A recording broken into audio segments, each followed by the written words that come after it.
আল্লাহ পাকের গজব একটার পর একটা আসতে আছে, দেখতে পারতেছেন না? সামনে যে বড় সড়ো কোনো বন্যা হয় কিনা আল্লাহ ভালো জানে। বলা হচ্ছে যে একটা জলোচ্ছ্বাসের মানে ঝুঁকির মধ্যে আছে বিশ্বের বহু কান্ট্রি। জলোচ্ছ্বাস, বড় একটা জলোচ্ছ্বাসের হুমকির মধ্যে আছে। 20 ফুট থেকে 25 ফুট পানি উঠে যাবে, উঠে উপকূলবর্তী অঞ্চলগুলো ডুবিয়ে দিবে। এটা এখন গবেষকরাই বলছেন, বিজ্ঞানীরা। আর আমরা তো আগেই বলেছি, যখন একটা জনপদের মধ্যে শিরকের পাপ বেশি হয়, কোন পাপ? শিরকের পাপ। শিরক শুধুমাত্র ওই মূর্তি পূজা করাই শিরক নয়, আপনাদেরকে জানাই দিতে চাই, কবর পূজা করাও শিরক। কথা কি বুঝতে পারছেন? আমার কথা কিভাবে নিবেন জানি না, কিন্তু আমাকে তো বলতে হবে। শুধু মূর্তি পূজা করাই শিরক না, কবরে সেজদা করাও শিরক। যখন শিরকের সয়লাভ হয় একটা এলাকার মধ্যে, একটা জাতির মধ্যে, তখন নূহ আলাইহিস সালামের কওমকে আল্লাহ পাক যেমন প্লাবন দিয়ে ভাসিয়ে দিয়েছিলেন, ওরকম বন্যা জলোচ্ছ্বাস প্লাবন দিয়ে ভাসিয়ে দিবেন। কারণ নোংরামি ধুইতে হলে অনেক পবিত্র পানির দরকার। আর শিরক হচ্ছে সবচেয়ে নোংরা জিনিস। আল্লাহর জমিনের সবচেয়ে নোংরা জিনিস কি?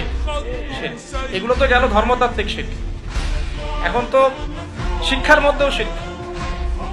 মধ্যেও শিরকি আকীদা ঢুকিয়ে দেওয়া হচ্ছে। এবং এটা কোন আকীদা, এটা বলার তো আর প্রশ্ন আসে না, সবাই বোঝেন কোন আকীদা।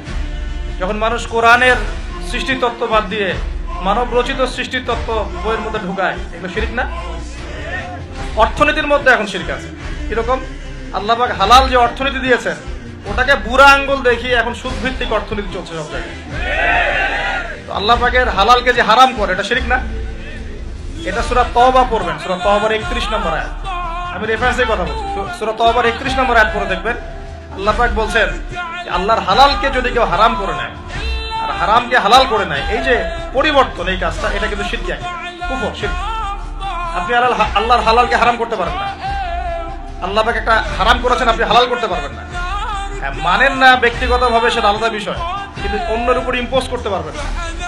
মনে করেন আল্লাহ পাক হালাল করেছেন পর্দা, আপনি পর্দা করেন না, বুঝলাম, এটা আপনার ব্যক্তি স্বাধীনতা, কিন্তু আপনি পর্দাকে ব্যঙ্গ করতে পারবেন না।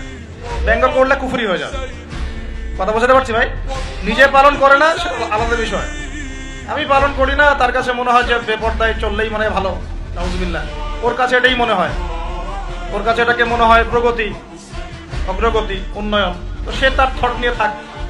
কিন্তু যদি সে বলে যে না, পর্দা সেকেলে প্রথা, এখন চলে না, ওই যুগে চলতো, এটাকে টিটকারি করে, ব্যঙ্গ করে, তাহলে কুফরি করবে, শিরক করবে। মনে করেন মদ আল্লাহ হারাম করেছেন, আর কিছু মানুষ মদ খায়, হারাম মনে করেই খায় বা হালাল মনে করেই খায়, মানে খায় আর কি। তো একজন খায়, সেটা আলাদা আলাদা পাপ। আর কেউ যখন মনে করবে যে না, আল্লাহ পাকের এই হালাল হারামের বিধান আমি মানি না, আল্লাহ পাকের হালাল হারামের বিধান আমি মানি না, তখন হবে শিরক আর কুফর। এমনি হচ্ছে কবিরা গুনাহ। আর যখন হালালকে হারাম করে নিবে আর হারামকে হালাল করে নিবে, তখন শিরকের পর্যায়ে চলে যাবে। এই সিস্টেম এখন চলছে না?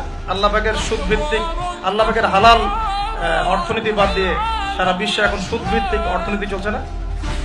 বোঝেন না এগুলা?